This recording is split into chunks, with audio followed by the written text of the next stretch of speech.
Ya, halo. Video ini saya sampaikan untuk Pendeta Eras Tusabdono, Dear Pak Eras Tusabdono. Saya sejujurnya pertama pesimis sih Pak Eras mau nonton video ini, dan mungkin orang akan asumsi bahwa ya video ini untuk ngata-ngatain Pak Eras atau apa gitu. Padahal saya tidak akan membuat video seperti itu gitu. Meskipun saya dari golongan reform gitu, yang orang-orang sering bilang orang reform kadang-kadang benci dengan Pak Erastu Sabdono dan lain sebagainya. Saya tidak di dalam kelompok seperti itu, dan saya tidak lagi membuat video untuk itu ya. Jadi saudara-saudara yang nonton ini, baik orang-orang yang pengikut Pak Erastu Sabdono atau bukan, kiranya saya juga mau buat video yang objektif gitu, yang ya seobjektifnya saya gitu. Saya mau cerita dulu sebelumnya perkenalan saya dengan Pak Erastus Sabdono. Pak Erastus Sabdono sendiri mungkin gak kenal saya, tapi saya kenal beliau dari khotbah-khotbah beliau, dan saya juga datang ke gereja beliau waktu beliau juga masih pelayanan di Penin, mungkin berapa tahun lalu lah, saya agak lupa. Yang jelas saya gereja di PRS mungkin 3 tahun ya, bukan jemaat sih, cuma datang rutin. Nah, saya ingat banget waktu dulu saya datang ke PRS itu, saya waktu itu masih muda, masih baru lulus SMA, baru lulus SMA ya, sama mama saya naik motor dari Depok jauh-jauh gitu. Waktu itu sampai Pak Eras juga udah pindah dari Moy ke Arta Gading, saya naik motor dari Depok jauh-jauh ya, hanya untuk dengar Pak Eras waktu itu ya. Dan maksudnya hanya untuk dengar Pak Eras dalam arti positif ya, bukan negatif, bukan ini. Justru waktu itu saya sangat diberkati sekali dengan pelayanan beliau gitu. Saya jujur bertumbuh juga melalui pelayanan beliau. Mungkin kalau mau dihitung ya, mungkin udah 1000 khotbah yang saya dengarkan dari beliau, dan saya bukan merasa paling tahu beliau dan lain sebagainya, enggak gitu. Tapi maksudnya saya ngomong karena saya kenal beliau dari khotbah gitu. Kenal dalam arti relasi, bukan relasi dua arah, tapi relasi saya mendengar beliau. Ya sebenarnya kalau misalnya kita mendengar khotbah seseorang itu kayak ada relasi tetap dua arah sih, meskipun orang itu nggak kenal kita, tapi kita kenal pikiran-pikiran dia gitu. Nah, itu sama aja relasi dua arah ya.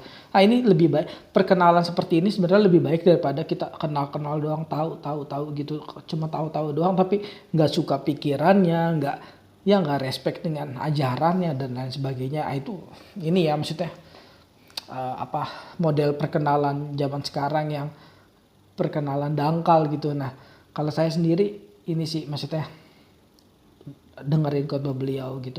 Nah,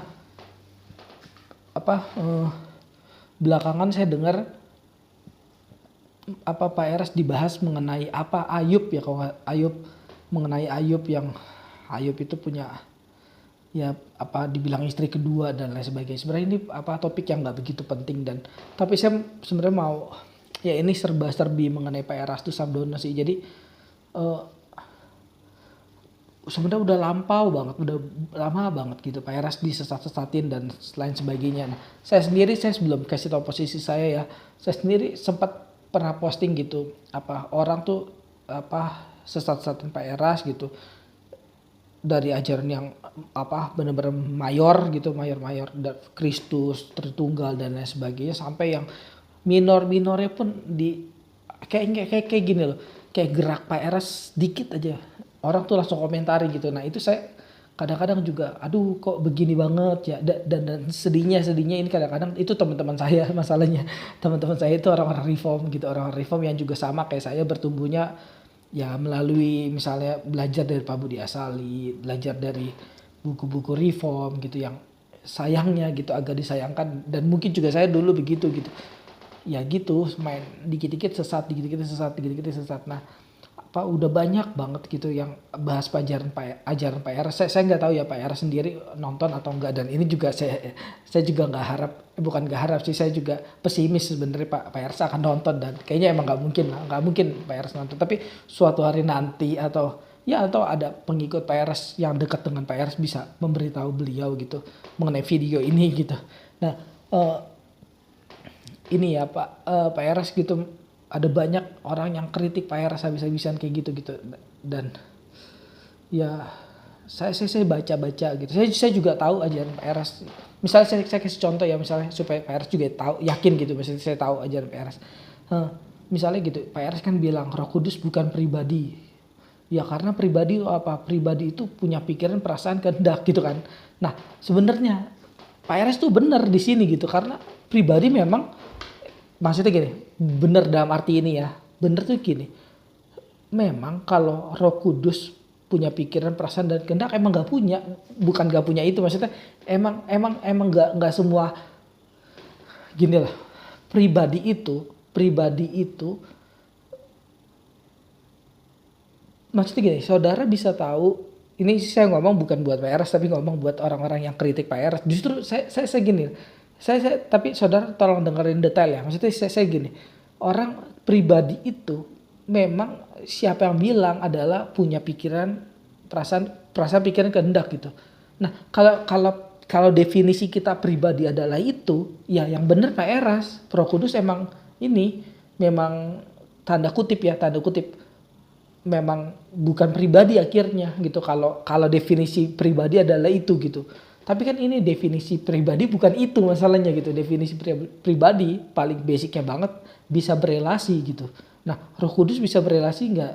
Bisa kan, berarti Roh Kudus pribadi gitu. Nah maksudnya gini, saya justru biar apa ya, orang-orang yang nonton yang juga kenal Pak Eras juga tahu gitu. Maksudnya nggak semua kritik orang-orang sebelah tuh jalan gitu, nggak semua kritik tuh benar gitu. Tapi jangan di skip dulu ya. Saya juga nggak ngomong semua kritikan mereka salah gitu. Nah tapi yang mengenai pribadi ini saya lebih setuju sama Pak Eras, tanda kutip setujunya gini loh. Setujunya kalau memang kita udah sepaham bahwa apa pribadi adalah definisinya punya pikiran, perasaan, dan kehendak, ya Roh Kudus memang bukan pribadi kalau dipikirkan secara itu gitu.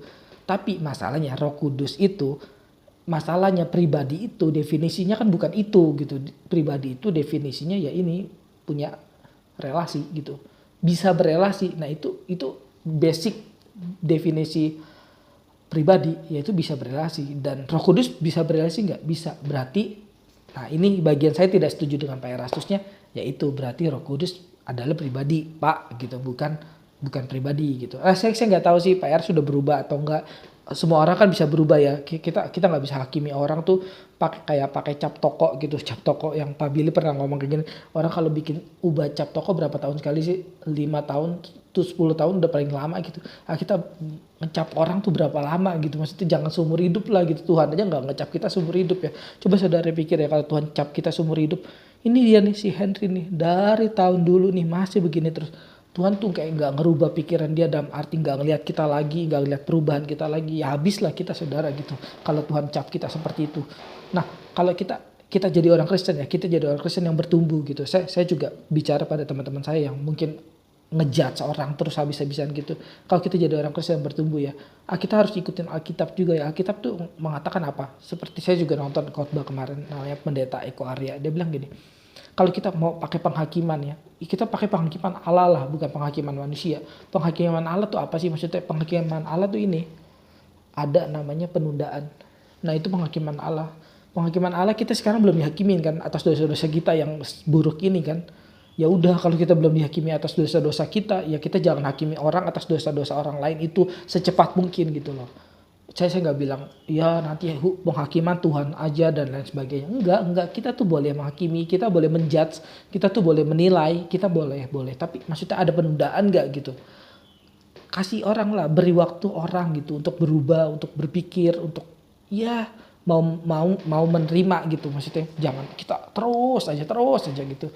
Itu ya itu nggak tahu ya desakan dari mana. Kalau yang orang terus saya nggak bilang pasti desakan dari roh iblis atau setan dan sebagainya, enggak, itu juga bisa dari Roh Kudus gitu. Dan ada orang yang nggak berubah udah disak terus bebal, bisa aja gitu. Nah saya ngomong tadi pertamanya dari ini ya, yang mungkin kritikannya kurang tepat gitu, karena kritikannya ini nggak dibangun dari definisi gitu, definisinya yang sama-sama salah terus kritik itu. Pak Eras mengatakan bahwa pribadi Roh Kudus bukan pribadi, disalahin, disesat-sesatin. Tapi maksudnya apa? Enggak, Roh Kudus pribadi, dia punya pikiran, perasaan, kehendak. Lah ini dua-duanya salah sebenarnya gitu loh. Dua-duanya sebenarnya maksudnya enggak begitulah harusnya gitu. Kalau ini saya lebih setuju sama orang yang ini justru gitu ya. Kalau lu definisi memang pribadi adalah pikiran, perasaan, kehendak, ya Roh Kudus gak punya gitu. Roh Kudus punya pikiran, perasaan, kehendak gak? Itu perdebatan yang mungkin panjang ya, yang saudara, Roh Kudus tuh memberikan ini ya, kemuliaannya pada Allah ya, maksudnya dia tuh nggak gini loh, nggak asal-asal jalani pikiran saya atau kerasaan saya, enggak loh. Kita percaya bahwa ini ya, maksudnya Allah itu hakikatnya satu ya. Hakikatnya satu berarti kehendaknya satu ya, bukan tiga ya, maksudnya. Saudara, ini sebenarnya Pak Billy udah banyak bahas di Facebook juga ya, maksudnya perdebatan dengan Pak MIM dan lain sebagainya. Saya hanya terusin, maksudnya ya saya percaya ya, kalau Allah punya satu hakikat ya, satu kehendak gitu loh, bukan tiga gitu, kehendaknya satu gitu, yaitu maksudnya Roh Kudus gak berdiri sendiri kehendaknya gitu, Yesus gak berdiri sendiri, Allah gak berdiri sendiri, ini satu kesatuan kehendaknya gitu, maksudnya ya itu namanya gak ada pertentangan dalam tanda kutip itu gitu loh. Nah, orang hati-hati, celakanya tuh gini, maksudnya orang tuh kritik, saya tahu ya, karena orang tuh ikutin fenomena ya, termasuk mungkin video ini saudara bisa bilang ini video fenomena Pak, ini video yang cari viewers, mungkin benar, mungkin juga iya saya cari viewers, ya habisnya gimana, saya udah bikin video capek-capek juga dikit kok, jadi saya bikin yang saya pikir akan banyak ditonton, betul juga, boleh juga. Nah nanti misalnya tambahin misalnya dir siapa boleh juga. Nah tapi saya mau ngomong jujur ya. Nah saya bersyukur gitu pernah kenal Pak Eras gitu, pernah kejar kiriman yang dari Pak Eras tuh, wah sampai ya itu Pak Eras sampai saya dan mama saya waktu itu ya ini sama keluarga saya juga ya, ini mama saya mertua saya juga masih ini di Pak Eras gitu, maksudnya masih dengerin Pak Eras dan lain sebagainya. Saya juga masih sering dengar Pak Eras kok, maksudnya bukan yang maksudnya langsung buang dan lain sebagainya, enggak, saya bukan orang yang enggak tahu terima kasih kok sebenarnya. Saya tahu, sangat tahu terima kasih kok, dan tapi Allah memilih saya bukan karena saya tahu terima kasih, karena saya dipilih Allah maka saya tahu terima kasih akhirnya gitu, bukan kebalikannya. Nah setelah gitu, dan saya juga sempat posting ini Pak, maksudnya posting mengenai waktu itu ada orang-orang yang judge Pak Eras pasti masuk neraka gitu. Saya posting agak kebablasan sih waktu itu. Saya bilang Pak Eras masuk surga lah menurut saya. Saya juga agak so tahu lah di situ. Saya harusnya bilang postingnya gini sebenarnya. Ya saya kayak nggak tahu lah Pak Eras masuk surga apa neraka, saya nggak tahu. Cuma yang saya tahu gitu, maksudnya orang nggak boleh dihakimi langsung judge masuk neraka gitu. Kita kalau di Alkitab sendiri, teman-teman bisa baca ya, Alkitab sendiri tuh mengatakan bahwa ada penyesat itu yang adalah penyesat tanda kutip ya, penyesat yang kita semua kan tersesat gitu. Kita semua tuh awalnya tersesat kan. Ya gak usah awalnya deh, sampai sekarang memang kamu yakin apa doktrin kamu sempurna gitu. Saya bingung ya kadang-kadang kalau ada orang yang doktrinnya yakin banget sempurna gitu. Maksudnya ini orang apa gak malu ya, maksudnya dari 10 tahun yang lalu dia yakin bahwa doktrin dia sempurna, sampai 10 tahun ini dia gak berubah. Mungkin orang itu bukan sempurna doktrinnya, mungkin dia gak pernah bertumbuh lagi gitu. Tapi kalau saudara bertumbuh lagi ya kita pasti ada perubahan, dan perubahan itu kan membuat kita akhirnya malu gitu. Memang orang salah gak perlu malu dalam tanda kutip itu, tapi malu dalam arti ya ampun gue merasa sok suci banget dari dulu jelek-jelekin orang gitu. Tapi pada akhirnya ya gue juga salah ternyata doktrinnya di sini gitu. Kita kan juga ada perubahan-perubahan seperti itu ya. Kalau kita aja boleh berubah, kita aja boleh dikasih kesempatan sama Tuhan gitu. Kenapa kita nggak kesempatan orang lain untuk berubah gitu? Memang waktunya, saya tahu waktunya itu nggak harus sama ya. Ada orang yang ditegur sekali langsung berubah, itu bisa gitu. Ya sekali lagi orang berubah itu bukan karena ini ya, tapi bukan karena kemauan dia yang keras gitu, bukan karena dia terlalu baik, tapi karena Roh Kudus sendiri, karena lahir. Dan orang reform percaya itu Pak Eras gitu, orang reform tuh percaya itu. Kita berubah itu karena ya ini Roh Kudus gitu. Tapi sayangnya banyak orang reform itu mengusahakan hal itu semaksimal mungkin supaya orang berubah, tapi nggak pakai Roh Kudus gitu. Nah itu sayang sekali ya. Saya sedih, saya sendiri sedih dari teman-teman saya ada yang begitu ya, yang saya anggap masih teman lah maksudnya, selama dia nggak hujat aneh-aneh dan lain sebagainya. Nah tapi ya itu ya, saya udah ngomong mungkin panjang lebar 15 menit nih. Saya maksudnya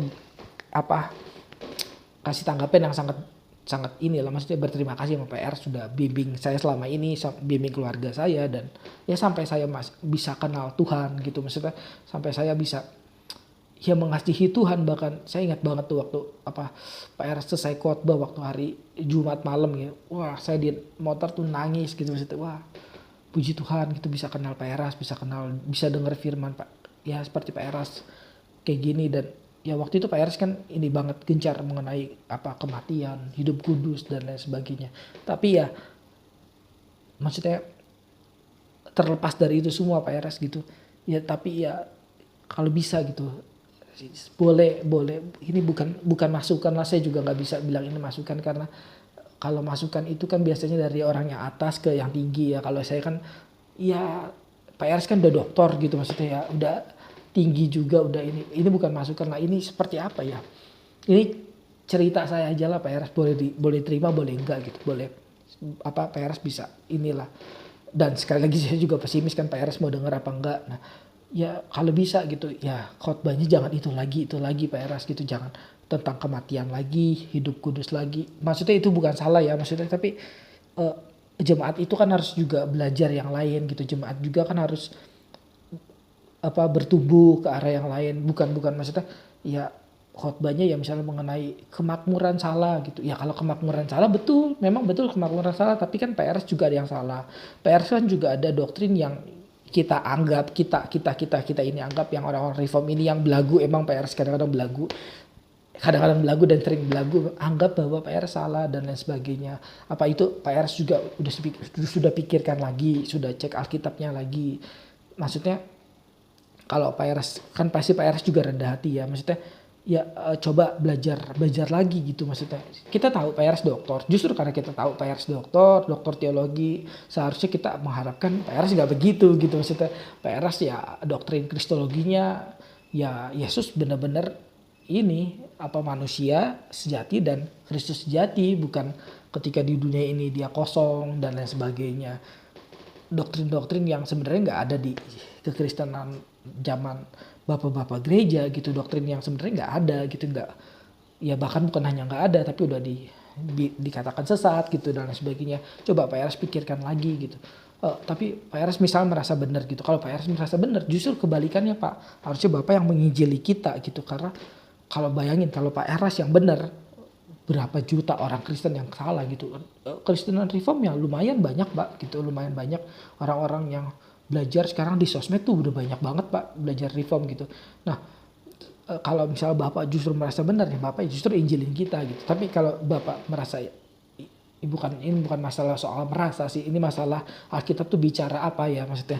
Nah kiranya itu dipikirkan nih alat Tritunggal gitu, pribadi dan hakikat dan lain sebagainya. Kalau bisa ya maksudnya cobalah kita gini loh, sama-sama mau belajar gitu, sama-sama mau bertumbuh gitu, yang karena kalau gitu, kalau kita nggak bertumbuh lagi ya kita mirip Tuhan ya. Tuhan itu nggak bertumbuh lagi karena dia udah sempurna gitu, bukan karena dia nggak bertumbuh lagi gitu. Tapi kita kalau nggak bertumbuh lagi ya kita mau jadi apa gitu maksudnya. Nah kayak kristologi, arti tunggal dan lain sebagainya gitu. Simpelnya begini loh Pak, maksudnya simpelnya Pak Eras tuh mirip siapa gitu, mirip doktrin. Meskipun saya sendiri ada yang pokoknya ini pandangan saya sendiri, ya nggak apa-apa juga Pak, kadang-kadang ya kita punya pandangan sendiri, nggak apa-apa juga Pak, teruskan lanjutkan gitu. Tapi gini loh, masalahnya ini bener gak dari Alkitab gitu ya. Kalau dari Alkitab ya yakinin kita dong Pak, tolong buat video yang bener-bener dari Alkitab, ini pandangan saya, ini dari Alkitab, jawab ini gitu. Maksudnya tuntut kita untuk jawab ini gitu. Kalau you katain saya sesat gitu sebagai jawab ayat ini gitu maksudnya.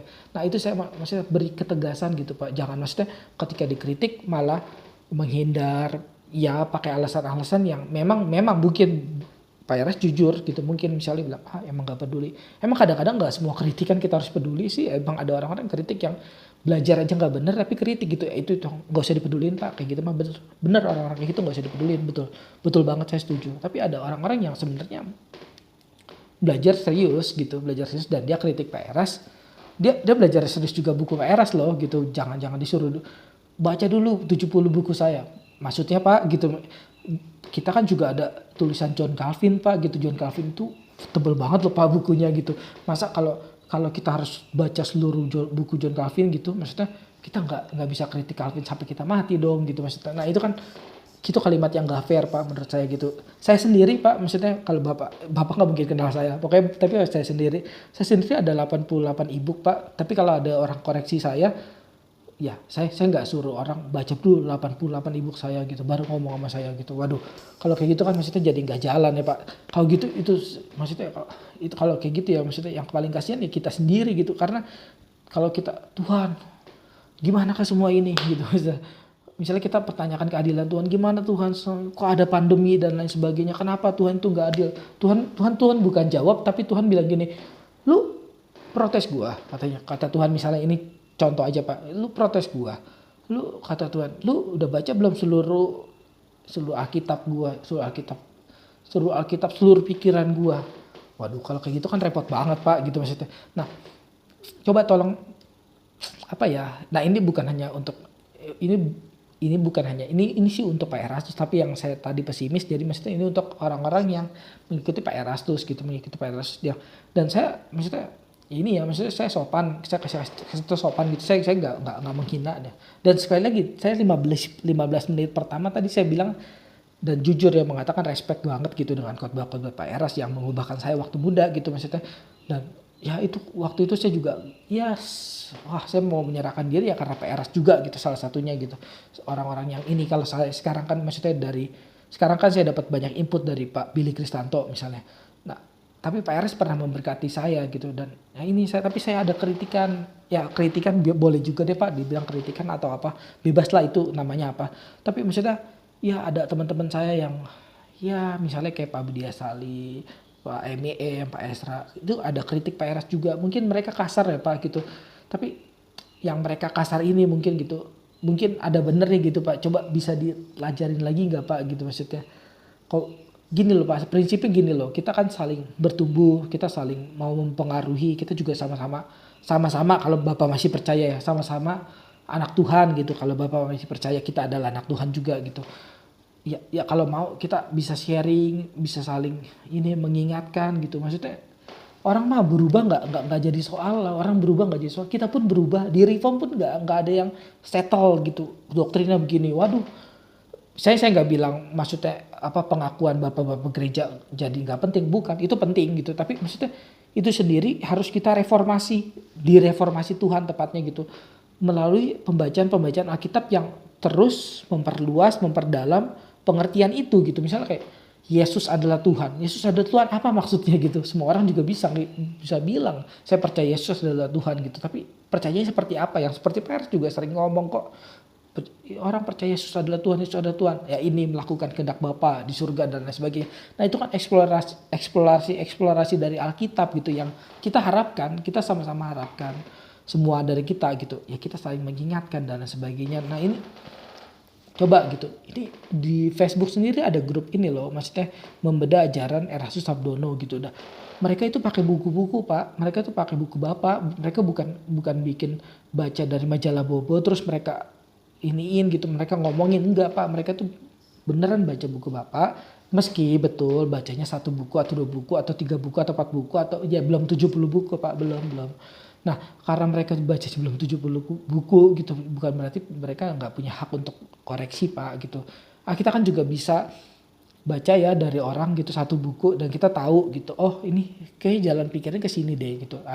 Coba yang ini memang saya juga batasi ya Pak, maksudnya memang nggak semua kritik harus kita jawab, betul loh, betul banget gitu. Nggak, saya udah bilang dari awal ya nggak semua kritik harus kita jawab. Dan ada orang-orang yang kritik yang konyol ya, kritiknya cuma pakai satu kata Pak Erastus di ini taruh di Facebook apa taruh di mana terus ditarik habis-habisan. Wah itu emang agak-agak celaka ya, orang-orang kayak gitu emang pertama nggak usah dijawab, kedua emang dia nggak, yang kata Pak Erastus betul, nggak kemana-mana hidupnya. Gak punya karya apa-apa, betul juga kayaknya, emang gak pernah punya karya apa-apa selain ngeledekin orang lain gitu. Nah saya sendiri by the way gak lagi ngeledekin Pak Eras sama sekali gitu, justru saya apresiasi sama Pak Eras gitu.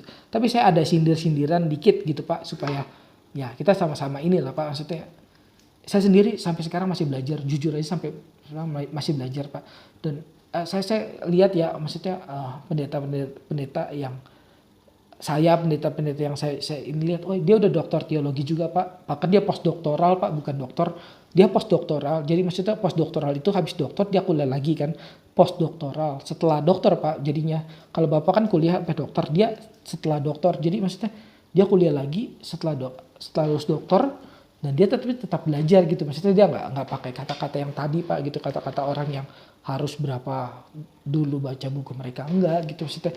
Nah kita apa moga-moga ya, maksudnya moga-moga jangan begitu gitu maksudnya. Nah mengenai khotbah juga, khotbah saya masih nontonin khotbah Pak Eras, meskipun saya bukan nontonin semua ya, saya nggak nonton semua, saya nggak ada waktu nonton semua, saya harus belajar yang lain juga, saya harus nulis juga, seperti Pak Eras juga harus nulis, harus ini, Pak Eras juga nggak ada waktu kan untuk nontonin semua orang gitu, betul sama saya juga. Tapi ada beberapa khotbah yang hampir sering saya setel kan, mama saya kan juga ya hari Minggu ada setel khotbah gitu misalnya Pak Eras, dan termasuk anak-anaknya Pak Eras saya ada teman-teman di GSKI ya, sister church-nya ada, dan ini teman-temannya yang ini. Tapi kenapa ya khotbahnya masih ini mengenai ini nggak salah Pak, sekali lagi ini nggak salah, tapi Pak seperti Pak Eras sendiri pernah bilang kok, ini sebenarnya saya tahu dari Pak Eras kok, sebenarnya Pak Eras sendiri pernah bilang waktu itu, waktu saya ikut Pak Eras, perhatiin saudara, kalau misalnya ada orang khotbah yang setiap hari perpuluhan ya, dulu buat setiap, tapi PR waktu itu kayaknya nggak bilang perpuluhan ya, setiap hari akhir zaman gitu, wah dia spesialis akhir zaman nih pak, spesialis akhir zaman, setiap hari apa gitu, pokoknya waktu itu kayaknya saya kira PR mau nyentil orang-orang yang setiap hari perpuluhan gitu, setiap hari persembahan dan sebagainya, ya itu pasti kacau gitu, pasti teologinya kacau, pasti ada yang kacau dan lain sebagainya. Nah saya setuju banget loh pak itu maksudnya. Nah saya setuju banget, dan emang ada ya pendeta masih ya setiap hari khotbahnya persepuluhan, setiap lagi persembahan. Maksudnya emang iya khotbah dia persembahan akan nambah persembahan jemaat, bisa juga sih. Tapi maksudnya kalau dipromosiin terus orang bukan makin muak ya, itu kayaknya promosi yang gagal deh, maksudnya malah itu promosi kebangkrutan justru gitu, kebangkrutan gereja gitu. Nah tapi pak masalahnya itu kita harus setuju pak, tapi masalahnya kenapa kalau belakangan ini saya dengar PRS khotbahnya mengenai kematian doang, hidup ya ini kan konsep logis ya, PRS pokoknya kuncinya di kematian. Saya nggak tahu ya pak, maksudnya kita semua orang punya panggilan sendiri betul, itu betul ya, tapi maksudnya apa iya ya panggilan kita cuman menghidupi kematian gitu. Maksudnya saya juga punya teman tuh pak, teman saya yang setiap hari ngomong kematian terus, saya nggak ngarang, saya punya teman setiap hari ngomong kematian. Saya mungkin panggil dia ya, panggil bukan Pak Eras ya, panggil orang teman saya ini sebagai ini teolog kematian gitu, setiap hari ngomongnya kematian. Nah tapi Pak Eras sendiri saya perhatikan ya, ini dari kacamata saya, tolong kalau misal Pak Eras enggak bukan gitu, ya udah maafkan, dan ya udah jangan, gak usah anggap video ini, dan gak usah inilah, pokoknya saya cuman ini dari posisi saya ngeliat Pak Eras kenapa khotbah ini cuman kematian doang gitu. Nah tapi iya itu ada hidup kudus, dan ada misalnya tidak cinta uang, misalnya ada apalagi mengasihi Tuhan dan lain sebagainya. Kira ini konsekuensi logis dari Pak Eras khotbah kematian gitu. Tapi intinya adalah kematian gitu. Intinya adalah makin dekat pada Tuhan dan lain sebagainya. Apa iya Pak? Maksudnya Bapak kan doktor teologi harusnya banyak temanya dong, tema-tema khotbahnya, banyak pembelajarannya. Apa iya Pak? Di dalam ajaran kekristenan yang paling penting hanya kematian orang Kristen gitu. Misalnya juga bahkan jarang yang dikhotbahin kematian orang tidak percaya, kematian Yesus, kematian aja kan udah banyak ya maksudnya, dan kenapa nggak tema-tema yang lain gitu, kenapa ada sensitivitas tertentu Pak dengan kematian dan lain sebagainya. Sekali lagi saya nggak distraksi Bapak untuk, sekali lagi silakan Bapak jalani panggilan Bapak setulus mungkin, setulus mungkin, dan saya percaya seperti yang saya sebelumnya di status saya yang mungkin agak kebablasan bagi banyak orang, dan ya mungkin saya perlu bilang lagi lah, ya saya percaya sih Pak Eras masuk surga tetap gitu, mau gimana pun saya tetap percaya Pak Eras masuk surga, tapi ya di dunia ini kita ada problem gitu lah ya, kiranya ini semua bisa dipikirkan Pak Eras. Ya saya hanya terbatas sampai 30 menit doang ngomongnya. Karena terkait video saya yang ya masih jadul Pak. Ya udah, terima kasih Pak Eras. Terus kalau suatu saat nanti entah di dunia ini atau di surga nanti Bapak mendengarkan. Terima kasih Pak.